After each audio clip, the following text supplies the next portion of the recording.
दोस्तों, क्या आज के ज़माने में कोई भी महिला बिना पुरुष के माँ बन सकती है? क्या कोई भी पत्नी बिना पति के माँ बन सकती है? मैं संत कबीर नगर की वो कहानी सुनाने वाला हूँ, जिसका पति 11 साल पहले जिसके पति का देहांत हो गया, उस पत्नी के सपने में उसका पति आया और उसके बाद में वो प्रेग्नेंट हुई और प्रेग्नेंट होने के 9 महीने के बाद में वो जो विधवा महिला थी वो माँ बन गई।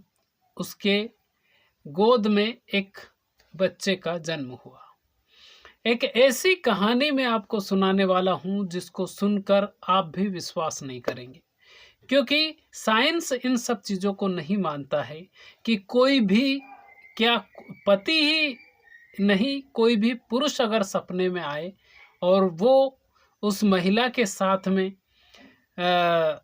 एक तरह से जो पति पत्नी का जो मिलन होता है वैसा करे, और क्या वो प्रेग्नेंट हो सकती है? सपने में आकर उसका पति को का देहांत हुए, एक्सपायर हुए 11 साल बीत गए हैं, लेकिन अब वो महिला प्रेग्नेंट हुई। 9 महीने के बाद में उसकी गर्भ में जो बच्चा था उस बच्चे ने जन्म ले लिया। पुरानी हमारे वेदों शास्त्रों में भी ऐसी चीज़ें हैं कि जैसे हनुमान जी का जो जन्म हुआ था वो कान के माध्यम से बताया जाता है कि कान के माध्यम से उनका जन्म हुआ था। अगर साइंस के हिसाब से देखा जाए तो फिर वो भी नहीं हो सकता, क्योंकि साइंस सबूत मांगता है। अगर जो पांडव थे उनकी माँ का नाम कुंती, जो कि आप जानते होंगे, आपने भी शास्त्र पढ़े होंगे, तो उसमें पांडव के जो 5 पुत्र थे जिनका नाम युधिष्ठिर, भीम और अर्जुन, नकुल, सहदेव, बताया यह जाता है कि जो 5 पुत्र थे उनको दुर्वासा ऋषि ने, यानी कुंती को दुर्वासा ऋषि ने 5 मंत्र दिए थे, और उन 5 मंत्र का आह्वान करने पर वो जो जिस भी देवता का आह्वान किया वो देवता आए।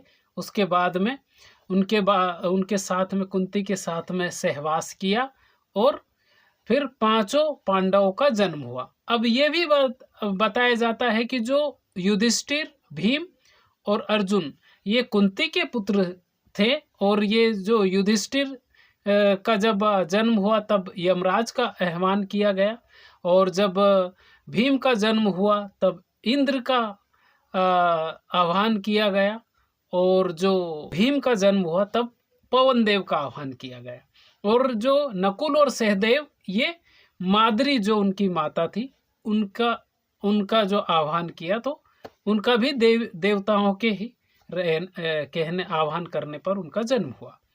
ऐसी कहानियां हमने शास्त्रों में पढ़ी है, और उन कहानियों को हमारे हिंदू शास्त्र में सिर उठाकर जिया जाता है।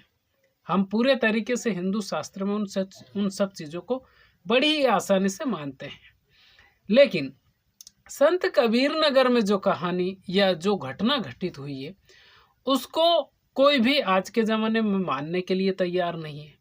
वो जो महिला है जिसका पति 11 साल पहले एक्सपायर हो गया, उस महिला के साथ में क्या क्या हुआ, कैसे उसके पेट में गर्भ रहा, कैसे उसके सपने में पति आया, और फिर कैसे वो गर्भवती हुई, उसके बाद में 9 महीने के बाद में कैसे जन्म हुआ, मैं पूरी कहानी आपको डिटेल में समझाता हूँ। नमस्कार, मेरा नाम है मोहन अहिरवार और आप देख रहे हैं खबर तमारी इंडिया का यूट्यूब चैनल। दोस्तों, आज की जो सच्ची कहानी मैं आपको सुनाने वाला हूँ, मैं ये कहानी सोशल मीडिया और जितने भी जो चैनल हैं, अलग अलग चैनलों के माध्यम से मैंने देखा, उसके बाद में ही मैं आपको सुना रहा हूँ। अब इस कहानी में ये पाया गया, यानी ये मैंने देखा कि एक महिला जिसका पति, ये संत कबीर नगर की कहानी है, और जो महिला है वो निषाद समाज से बताई जाती है कि वो निषाद समाज से हैं।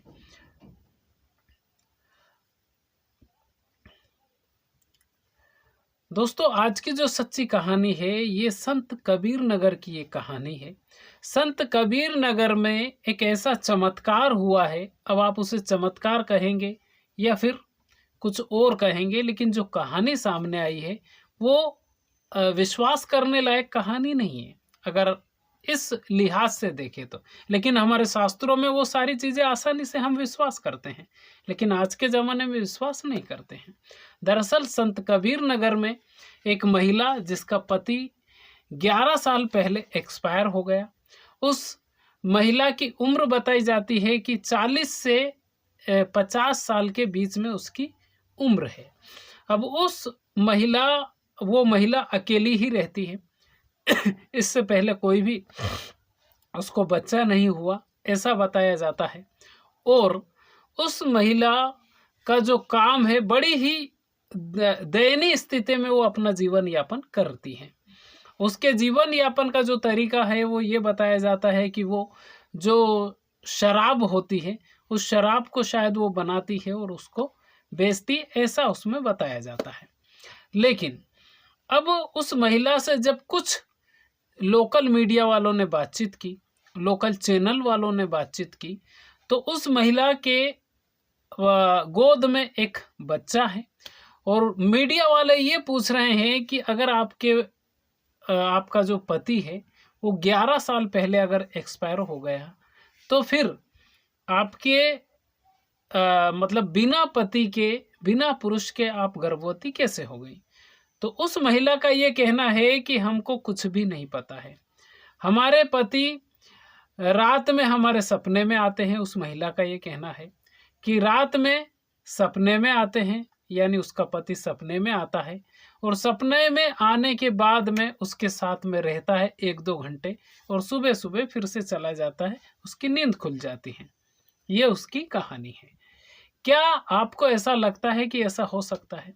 अगर हमारे पुराने शास्त्रों के हिसाब से अगर आप देखें तो जरूर ऐसा हो सकता है, लेकिन आज का जमाना मानता नहीं है और उन जो पुरानी जितनी भी कहानियां हैं उनको सर पे लेके घूमते हैं हम सभी लोग हिंदू शास्त्र के हिसाब से, क्योंकि पांडवों का जन्म भी उन्हीं प्रथाओं के हिसाब से हुआ है। और किसी का जन्म जांघ से हो गया, किसी का जन्म कान से हो गया, ऐसी हम चीज़ों को मानते हैं और देवी देवताओं की, उन्हीं देवताओं की हम पूजा भी करते हैं। लेकिन इस महिला के साथ जब वो कह रही है कि उसका पति सपने में आता है और सपने में आया, सपने में आने के बाद में वो उसका पति गर्भवती करके चला गया, तो लोग मजाक कर रहे हैं।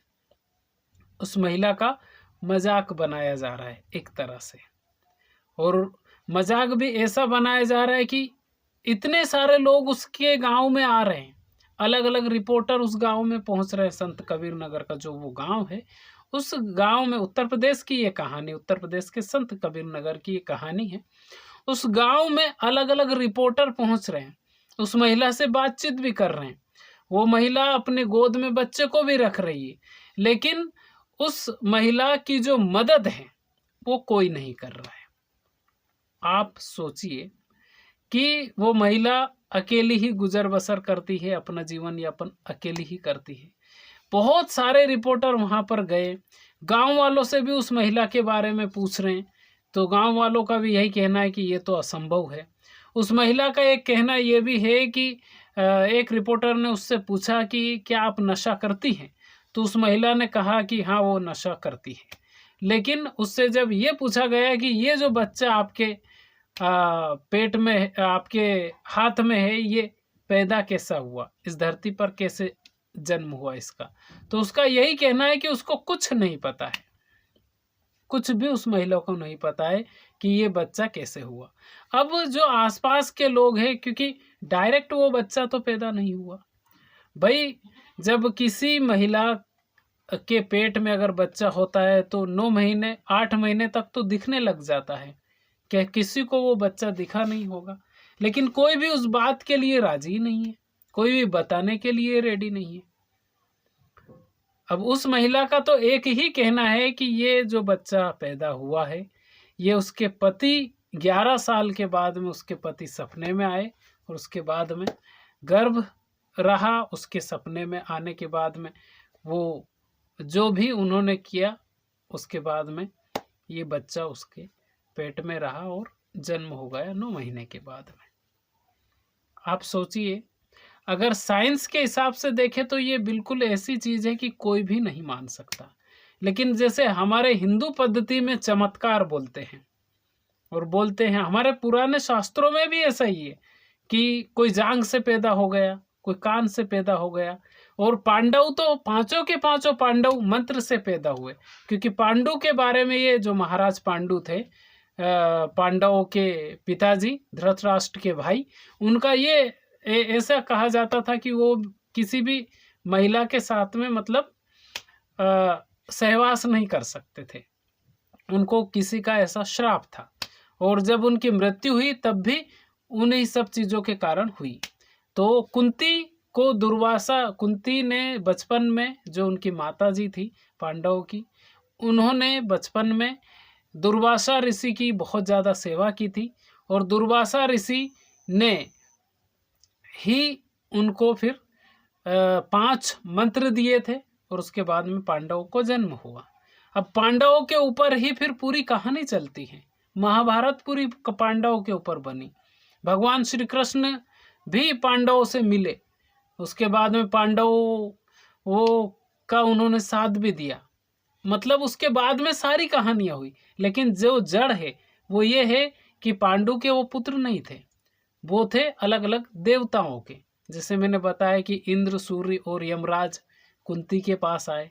उसके बाद में जो दूसरी माता जी थी, तो दूसरी माँ को भी कुंती ने कहा कि मेरे तो 3 पुत्र हो गए हैं, अब तू तेरे हिसाब से 2 पुत्र और अपने हिसाब से कर ले। वो मंत्र फिर आह्वान कुंती ने ही किया, माता कुंती ने, और उसके बाद में माद्री के पेट में भी फिर 2 बच्चों का जन्म हुआ। आप सोचिए, जब वो पुरानी कहानियां हम मानने के लिए तैयार है तो इस महिला का फिर मजाक क्यों बनाया जा रहा है? ऐसा नहीं होना चाहिए। उस महिला के बारे में ये भी कहा जा रहा है कि वो काफ़ी ज़्यादा दयनीय स्थिति में है और अपना जो गुजर बसर है वो जो कच्ची शराब होती है, वो कच्ची शराब को बनाती है, बेचती है, उसके बाद में फिर वो अपना जीवन यापन करती है। ऐसी ऐसी कहानियां सामने आती हैं। हम पुरानी हर चीज को मानने के लिए तैयार, लेकिन नया कुछ होता है उसके लिए फिर हमें प्रूफ चाहिए। साइंस के हिसाब से हम सोचते हैं, डॉक्टर के हिसाब से हम सोचते हैं, और हम मानते ही नहीं हैं। ये ऐसी जो कहानी थी, इस कहानी को सुनाने का मकसद किसी के दिल को ठेस पहुंचाना नहीं, बल्कि आपको जागरूक करना है। ये वीडियो आपको कैसा लगा आप हमें कमेंट करके ज़रूर बताइए। इस वीडियो में जो भी चीज़ें मैंने कही है, ये मैंने अलग अलग चैनलों पर देखने के बाद में आपको बताइए अब क्या सही है क्या गलत है, आप अपने हिसाब से देखिएगा। और वीडियो अच्छा लगा हो तो लाइक ज़रूर कर दीजिएगा, शेयर ज़रूर कर दीजिएगा। चैनल पर पहली बार आए, चैनल को सब्सक्राइब ज़रूर कर दीजिएगा। अगर आपके घर में आपके दादा दादी हो तो 24 घंटे में 1 घंटा आप उनके पास ज़रूर बैठिए, क्योंकि वो जो आपको नॉलेज दे सकते हैं, वो जो आपको संस्कार दे सकते हैं, दुनिया की कोई यूनिवर्सिटी, कोई स्कूल, कॉलेज ऐसे संस्कार नहीं दे सकते जैसे संस्कार हमारे घर के बड़े बुजुर्ग दे सकते हैं। तो खुश रहिए, अपने माता पिता का ख्याल रखिए। बहुत बहुत धन्यवाद आपका।